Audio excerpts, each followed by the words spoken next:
Hey, j'espère que vous allez bien. Bienvenue dans cette nouvelle vidéo.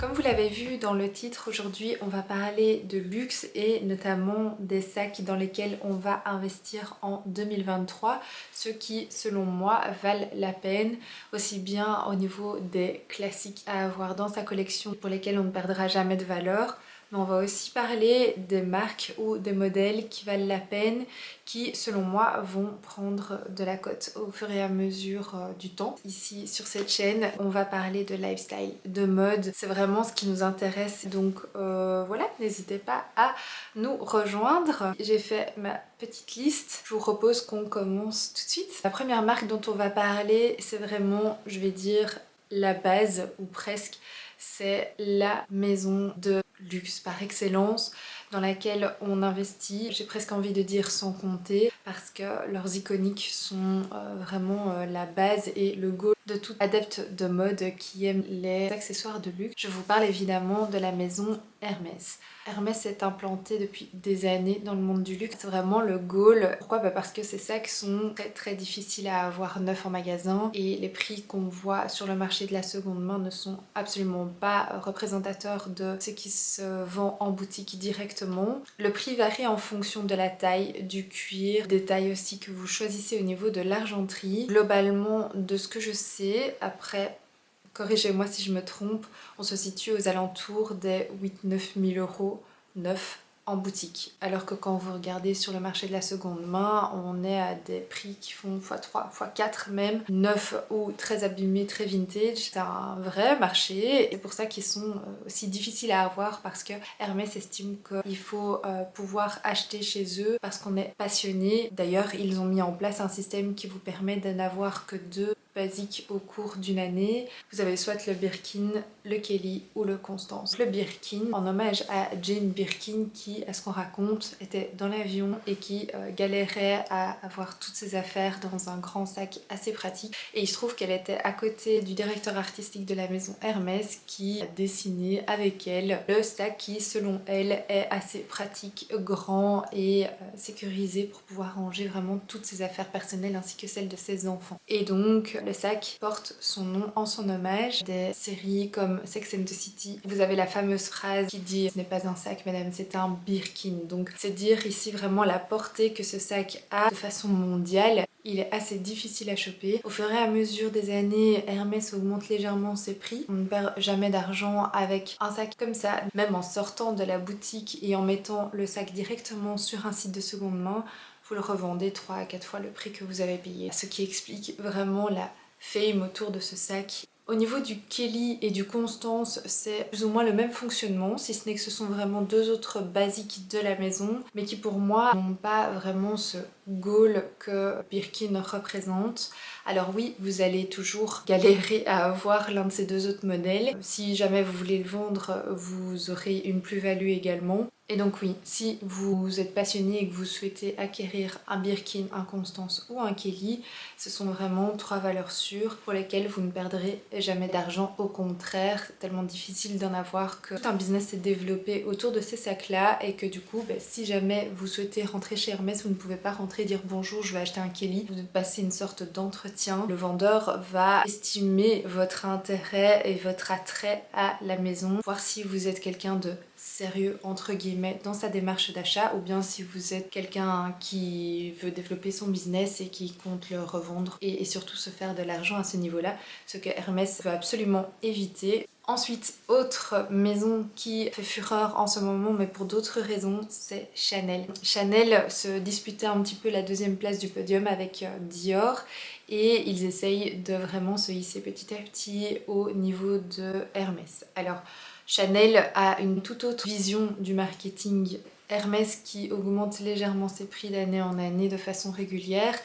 Chanel est beaucoup plus agressif sur ses augmentations de prix. Vous avez des sacs qui peuvent prendre, surtout au niveau des sacs classiques, qui sont vraiment des modèles qui prennent 2 à 3 000 euros facilement par an. C'est un petit peu la course à savoir que ce sont des modèles basiques et que vous l'achetiez en début d'année ou en fin d'année, vous ne le payerez pas le même prix, alors qu'en plus leur qualité baisse un petit peu, mais ça c'est un autre sujet. Donc voilà, toutes les personnes qui achètent Chanel, qui plus est un sac classiques ne perdront pas d'argent. Vous avez le marché de la seconde main qui suit petit à petit et qui augmente au niveau des prix aussi.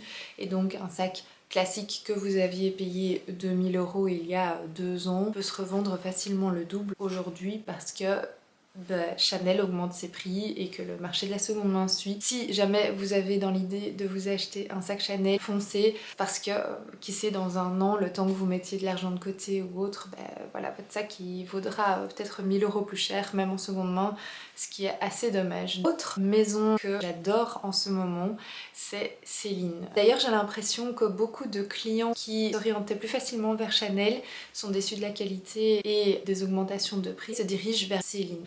Alors Céline, c'est une maison qui me plaît beaucoup. Ça reste des courbes épurées et le logo qui ressemble d'ailleurs fort au logo de Chanel avec les deux C, la qualité est au rendez-vous. Au niveau des augmentations de prix, ça va voir un petit peu comment est-ce que Céline va gérer justement cette nouvelle clientèle et cette nouvelle affluence qu'apportent les réseaux sociaux aussi vis-à-vis de la maison. Pour moi, le sac de chez Céline dans lequel il faut investir, c'est le Triomphe, qu'il soit en taille teen, en taille médium ou large je crois.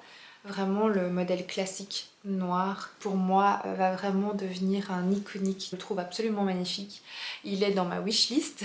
Que ce soit le modèle en cuir ou en toile, il se rapproche vraiment d'un sac classique porté-épaule ou crossbody. Il va sur tous les styles de look. Au final, il se rapproche un petit peu de l'utilisation d'un timeless de chez Chanel, mais pour un prix qui n'a rien à voir. C'est vraiment un sac qui va prendre de la valeur et dans lequel on peut investir en 2023. Ensuite, Polène. Alors, on la voit énormément ces temps-ci sur les réseaux sociaux à nouveau.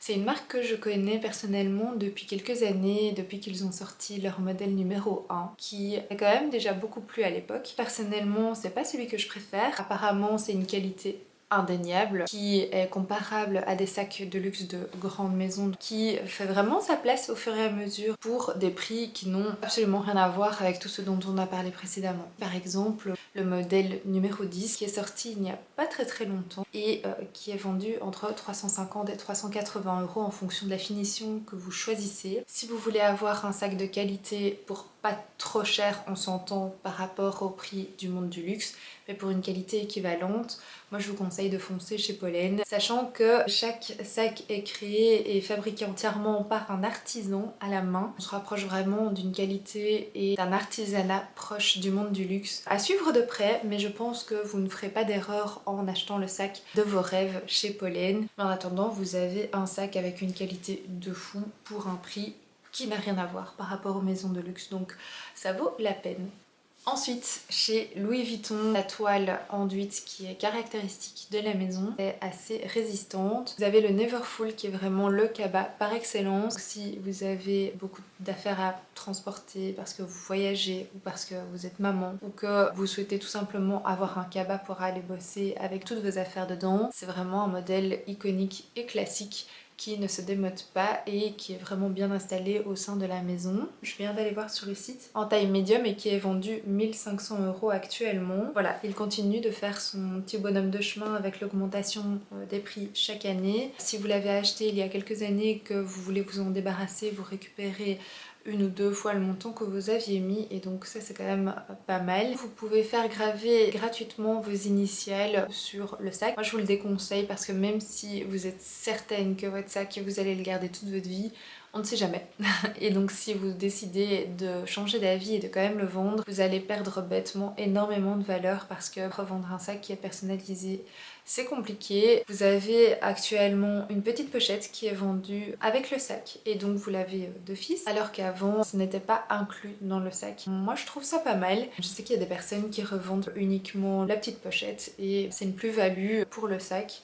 Et inversement, si vous le revendez sans la pochette, peut-être que ça peut avoir une incidence sur votre prix de revente, mais donc voilà.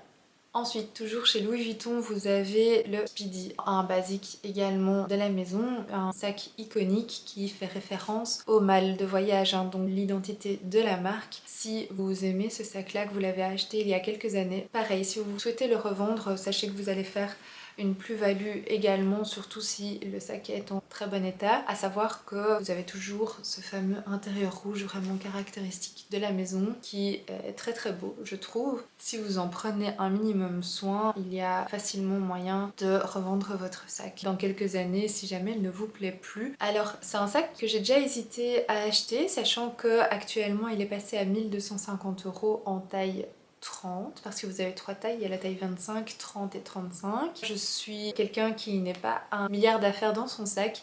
J'ai un petit porte-carte, mes clés, un paquet de mouchoirs et c'est bon. Finalement un si grand sac pour moi ce serait pas utile, mais sinon franchement foncez. À voir un petit peu au niveau de la stratégie marketing de Louis Vuitton, mais de ce que je lis et j'entends aussi, la marque pense de plus en plus à ne fût-ce que supprimer ou en tout cas moins mettre en avant sa toile enduite et veut vraiment mettre les produits en cuir qu'elle propose. Donc pour le même prix vous avez le Speedy qui reflète un nouveau monogramme qu'on commence à avoir un petit peu sur toutes les pièces iconiques de la maison. Pour moi Louis Vuitton est en train d'emboîter le pas justement pour au final ne même plus vendre ces modèles en toile enduite, en damier. C'est des pièces, surtout les pièces iconiques qui vont prendre de la valeur parce qu'elles vont être de plus en plus difficiles à trouver. Donc si vous souhaitez acheter chez Louis Vuitton, ces deux modèles-là sont vraiment les go for it. Ce sont les deux modèles qui méritent encore d'être achetés en 2023 et pour lesquels vous ne perdrez pas du tout d'argent si vous changez d'avis et que vous souhaitez le revendre dans les prochains mois ou les prochaines années. Ensuite, on va parler d'une autre marque qui est fortement montée en ce moment depuis quelques années, Jacquemus.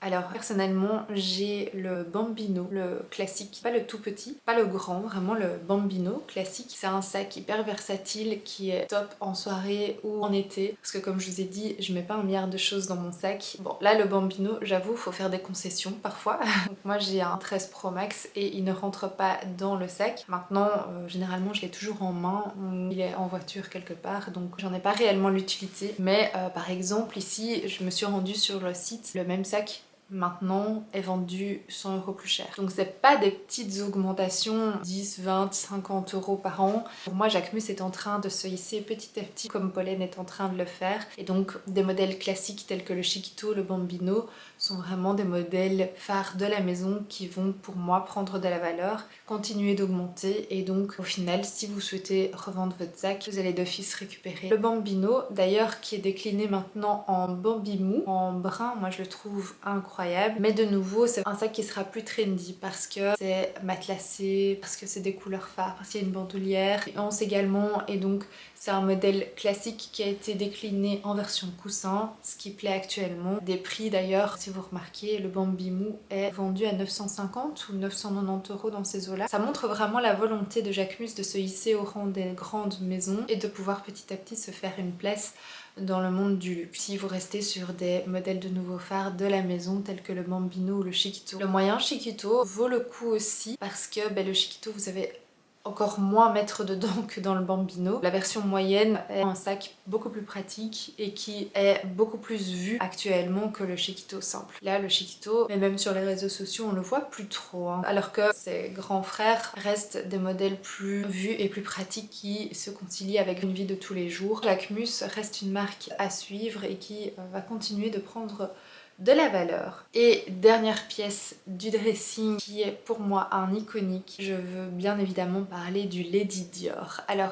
il y a un petit peu débat sur ce sac là parce que en fait ça dépend, j'ai l'impression. Un modèle qui est en canage, qui est repris aussi bien en très petit, vous avez le micro qui est trop mignon. Je ne suis pas sûre que cette taille là reste une valeur sûre au niveau de la maison. Pour moi si vous souhaitez investir dans un sac, c'est le modèle en cuir classique dans des couleurs neutres que vous êtes sûr de pouvoir revendre sans problème. Sachant que vous avez généralement une anse aussi qui permet un portet beaucoup plus agréable sur l'épaule. J'avais personnellement un Lady Dior cognac brun marron, détail doré. Il était incroyable et je l'ai revendu et j'ai récupéré clairement la somme que j'ai mis dedans. Je pense qu'il faut savoir choisir la pièce qui sera vraiment classique, indémodable. Il y a aussi un débat sur le book tote, à savoir si il va s'installer comme un basique basique ou pas, mais je pense qu'on n'a pas encore assez de recul pour pouvoir le dire. Je suis pas si sûre, donc c'est pour ça que je le mets pas dans la catégorie. Le Lady Dior, vous pouvez investir dans ce sac-là encore en 2023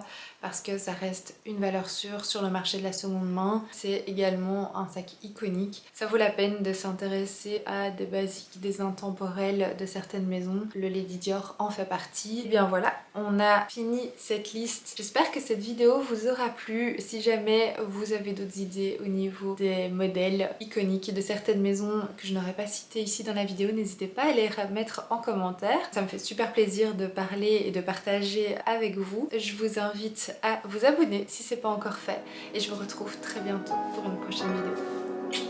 Ciao!